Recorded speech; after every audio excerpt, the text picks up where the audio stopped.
కంటి అద్దాల నుండి శాశ్వత విముక్తి పొందండి. లాసిక్ సర్జరీ 14,000 మాత్రమే. వివరాలకు సంప్రదించండి. అల్లూరి సీతారామరాజు ఇంటర్నేషనల్ ఎయిర్పోర్ట్ 2026 జూన్లో రెడీ అవుతుంది. మొదటి విమానం ఎగిరే అవకాశాలు కూడా కనిపిస్తున్నాయి.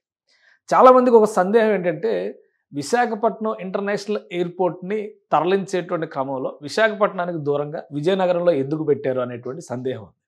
కానీ ఇప్పుడు అక్కడ పనులు జరుగుతున్నటువంటి విధానం, ఆ వేగం చూస్తే కనుక ఖచ్చితంగా పెట్టుకున్నటువంటి డెడ్ లైన్ రీచ్ అయ్యే అవకాశాలు పుష్కలంగా ఉన్నాయని ఎవరైనా అర్థం చేసుకోవచ్చు. అసలు ఈ స్టోరీ మొత్తం చెప్పాలంటే ఒక 30 ఏళ్ళు వెనక్కి వెళ్లాల్సి ఉంటుంది. కానీ ప్రస్తుతం ఉన్నటువంటి పరిస్థితులను మనం పరిశీలించి చూసినప్పుడు భోగాపురం ఎయిర్పోర్ట్ ఏదైతే భోగాపురం ఎయిర్పోర్ట్గా ప్రస్థానం ప్రారంభించిందో ఇప్పుడు అల్లూరి సీతారామరాజు ఇంటర్నేషనల్ ఎయిర్పోర్ట్గా అందుబాటులోకి వచ్చేందుకు దూకుడుగా పనులు సాగుతున్నాయి.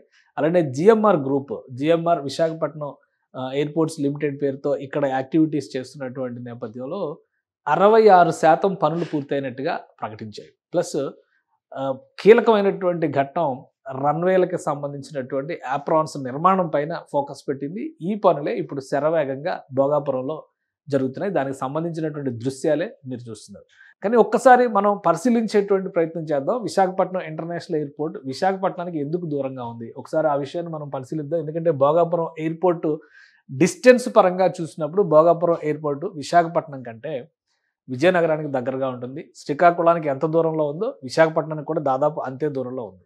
సో ఇక్కడ చాలామంది అనుకుంటున్నట్టుగా ఉద్దేశపూరితంగా ఈ ప్రాంతాన్ని దూరంలో పెట్టారా ఈ విమానాశ్రయాన్ని అంటే దానికి ఒక సమాధానం ఉంది. ఇంటర్నేషనల్గా ఉన్నటువంటి నిబంధనలు దృష్టిలో పెట్టుకుని అలానే సెన్సిటివ్ ఏరియా విశాఖపట్నం ఒక సెన్సిటివ్ ఏరియాగానే మనం చూడాల్సి ఉంటుంది. అందుకనే అంతర్జాతీయ విమానాల రాకపోకలపైన రిస్ట్రిక్షన్స్ ఉన్నాయి. Indian navy head quarters east Coast head quarters విశాఖపట్నంలో ఉండడం వల్ల అక్కడ రాకపోకల విషయంలో చాలా నియంత్రణలు ఉన్నాయి. దాన్ని దృష్టిలో పెట్టుకుని భోగాపురం ఇంటర్నేషనల్ ఎయిర్పోర్ట్కి సంబంధించినటువంటి ప్రణాళికని రూపొందించారు.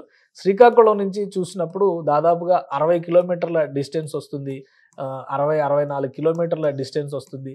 అలానే విశాఖపట్నం నుంచి చూసినప్పుడు ఇదే డిస్టెన్స్ దాదాపుగా కనిపిస్తుంది. అందుకనే కనెక్టివిటీ విషయంలో మాత్రమే రాష్ట్ర ప్రభుత్వం ఎక్కువగా ఫోకస్ పెడుతుంది. 60 కిలోమీటర్ల డిస్టెన్స్ విశాఖపట్నం నుంచి కూడా వస్తుంది. కానీ విజయనగరంకి మాత్రం కేవలం 23 కిలోమీటర్ల నుంచి 20 నుంచి 30 కిలోమీటర్లు మాత్రమే డిస్టెన్స్ వస్తుంది. సో అందుకనే అల్లూరి సీతారామరాజు ఇంటర్నేషనల్ ఎయిర్పోర్ట్ విశాఖపట్నంలో ఉందా అంటే విశాఖపట్నంలో ఉందని చెప్పలేని పరిస్థితి కనిపిస్తుంది. దీనికి కూడా కొన్ని కీలకమైనటువంటి ప్రధానమైనటువంటి కారణాలు ఉన్నాయి. ఇంటర్నేషనల్ ఎయిర్పోర్ట్స్ నిర్వహణ విషయంలో రక్షణ అవసరాలు, రక్షణకు సంబంధించినటువంటి అంశాలను దృష్టిలో పెట్టుకుని నియంత్రణలు ఇవ్వాల్సి ఉంటుంది. వాస్తవానికి భోగాపురం ఇంటర్నేషనల్ ఎయిర్పోర్ట్ అనేటువంటి ప్రతిపాదనని 1997లో అప్పుడున్నటువంటి తెలుగుదేశం ప్రభుత్వం చంద్రబాబు నాయుడు హయాంలో ప్రతిపాదన తీసుకొచ్చింది. ఇదే కాదు సబ్బవరంలో కానీ అచ్యుతాపురంలో కానీ అలా ఒక 3-4 లొకేషన్స్ని స్టడీ చేసిన తర్వాత ఎయిర్పోర్ట్ ఏర్పాటుకు సంబంధించి ఫీజిబిలిటీ పైన అధ్యయనాలు జరిగాయి. కానీ ఇండియన్ నేవీ నుంచి అప్రూవల్ వచ్చిన తర్వాతనే ఈ ఎయిర్పోర్ట్కి సంబంధించినటువంటి ప్రక్రియ ముందుకు వెళ్తుంది అనేటువంటి క్లారిటీ వచ్చింది.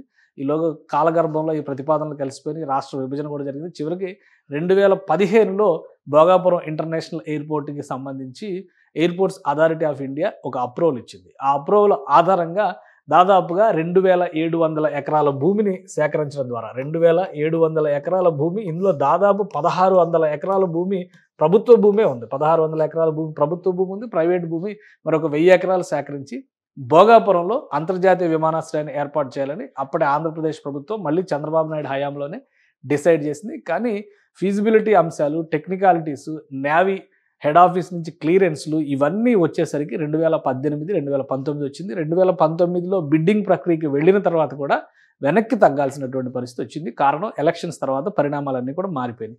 ఈ మారిపోయినటువంటి పరిణామాల్లో ఎలక్షన్స్ తర్వాత వచ్చినటువంటి ప్రభుత్వం వైఎస్ఆర్సీపీ ప్రభుత్వం తీసుకున్నటువంటి నిర్ణయం ఏంటంటే 2700 ఎకరాలని 2200 ఎకరాలకు తగ్గించింది.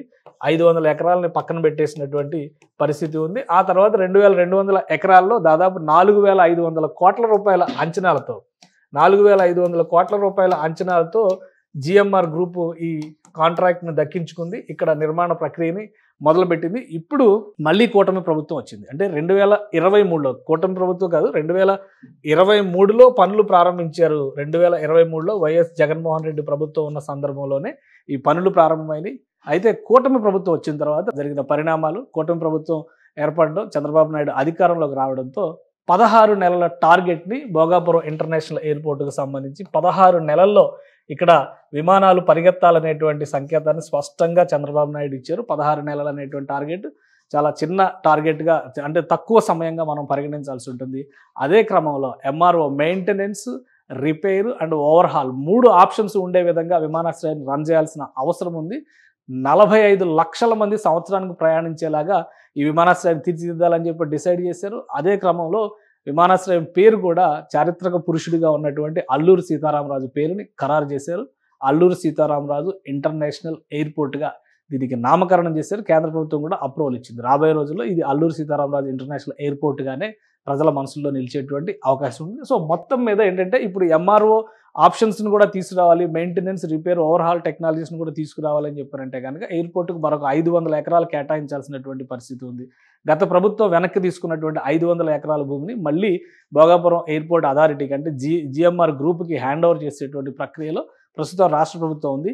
ఈ అంశాన్ని దృష్టిలో పెట్టుకునే శరవేగంగా నిర్మాణ ప్రక్రియ ముందుకు వెళ్తుంది. ఎందుకంటే రన్వేస్ ఇవన్నీ బిల్డప్, అడ్మినిస్ట్రేటివ్ బ్లాక్స్ ఏవైతే ప్రయాణికులకి సంబంధించి ఆగమన నిర్గమన ప్రాంగణాలు ఉంటాయో వాటికి సంబంధించినటువంటి పనులన్నిటికీ కూడా బేసిక్ స్ట్రక్చర్స్ పూర్తయినాయి. కాబట్టి ఇంటీరియర్ వర్క్స్ ఇవన్నీ కూడా కొంత సమయం తీసుకుంటే దానికి తగ్గట్టుగా వైరింగ్ వర్క్స్, ఎలక్ట్రికల్ వర్క్స్ ఇవన్నీ కూడా చేయాల్సి ఉంటుంది. కాబట్టి వాటిపైన ఇంటర్నల్ వర్క్స్ జరుగుతుంది. అందుకనే ఇప్పుడు బయట వర్క్స్ మొదలుపెట్టింది భోగాపురం ఇంటర్నేషనల్ ఎయిర్పోర్ట్కి సంబంధించినటువంటి నిర్మాణ సంస్థ జిఎంఆర్ గ్రూప్. దీంతోపాటు సివిల్ ఏవియేషన్ మినిస్ట్రీ ప్రస్తుతం ప్రాతినిధ్యం వహిస్తున్నటువంటి రామ్మోహన్ నాయుడు ఆంధ్రప్రదేశ్లో ఎయిర్పోర్ట్ల మీద ప్రత్యేకమైనటువంటి ఫోకస్ పెట్టారు. ఆ క్రమంలోనే విజయవాడలో కూడా యాప్రాన్ నిర్మాణానికి సంబంధించినటువంటి యాప్రాన్ మోడర్నైజేషన్కి సంబంధించినటువంటి ఫిజికల్ యాక్టివిటీ మొత్తం కూడా గత 8 నెలల్లో కంప్లీట్ చేశారు.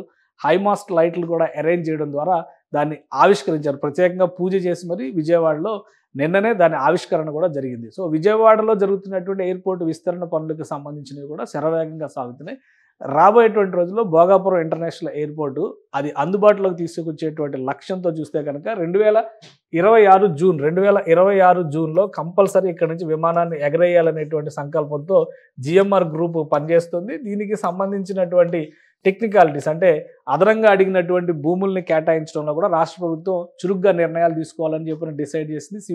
సివిల్ ఏవియేషన్ మినిస్ట్రీ రాష్ట్రంలో నిర్మాణంలో ఉన్నటువంటి ఎయిర్పోర్ట్ల పైన కొత్తగా ప్రతిపాదనల రూపంలో ఉన్నటువంటి అంశాలపైన చాలా ఎక్కువగా కాన్సన్ట్రేటెడ్గా పనిచేస్తుంది. అమరావతి ఇంటర్నేషనల్ ఎయిర్పోర్ట్కి కూడా సంబంధించి కూడా గత 2 రోజులుగా ఫీల్డ్ సర్వేలు జరుగుతున్నట్టుగా సమాచారం ఉంది. అది సపరేట్గా ఇంకో వీడియోలో చూద్దాం. కానీ ఓవరాల్గా ఆంధ్రప్రదేశ్లో విమానాశ్రయాల పరిస్థితి చూసినప్పుడు భోగాపురం ఇంటర్నేషనల్ ఎయిర్పోర్ట్లో జరుగుతున్నటువంటి పని వేగాన్ని బట్టి చూస్తే కనుక లక్ష్యానికి దగ్గరగా కనిపించేటువంటి అవకాశాలు ఉన్నాయి.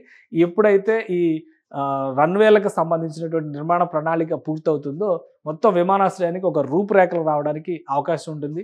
సంవత్సరానికి 45 లక్షల మంది ప్రయాణికులకి సంబంధించి సేవలు అందించే విధంగా ఈ ఎయిర్పోర్ట్ని తీర్చిదిద్దాలనుకుంటున్నారు. వాస్తవానికి 30 ఏళ్ల నుంచి జరుగుతున్నటువంటి ప్రయత్నాలకి ఒక తుది రూపం వచ్చింది. ఈ ఏడాదిన్నరలో ఆవిష్కరణ దిశగా కనుక ముందుకు వెళితే ఖచ్చితంగా అల్లూరి సీతారామరాజు ఇంటర్నేషనల్ ఎయిర్పోర్ట్లో అంతర్జాతీయ విమానాలు, ఎందుకంటే నేవల్ హెడ్ క్వార్టర్స్కి దగ్గరగా ఉండడం వలన విశాఖపట్నంలో దిగేటువంటి విమానాల విషయంలో చాలా లిమిటేషన్స్, చాలా రిస్ట్రిక్షన్స్ ఉన్నాయి. కానీ ఈ అల్లూరి సీతారామరాజు ఇంటర్నేషనల్ ఎయిర్పోర్ట్లో మాత్రం అటువంటి ప్రతిబంధకాలు ఏవీ ఉండవు. దానికి క్లియరెన్స్ ఇస్తూనే ఇండియన్ నేవీ కూడా అగ్రిమెంట్స్ పైన సైన్ చేసింది, ఎన్ఓసీలు కూడా క్లియర్ చేసింది. కాబట్టి ఈ పనులు ఇంత వేగవంతంగా జరుగుతున్నాయి. ఇక ప్రభుత్వం కలనటువంటి ఆంధ్రప్రదేశ్ ప్రభుత్వం పెట్టినటువంటి లక్ష్యానికి దగ్గరగా భోగాపురం ఎయిర్పోర్టు వెళుతుందని మనం భావించవచ్చు. సుమన్ టీవీలో మీ పర్సనల్ అండ్ బిజినెస్ ప్రమోషన్స్ కోసం కింది నెంబర్కి కాంటాక్ట్ చేయండి.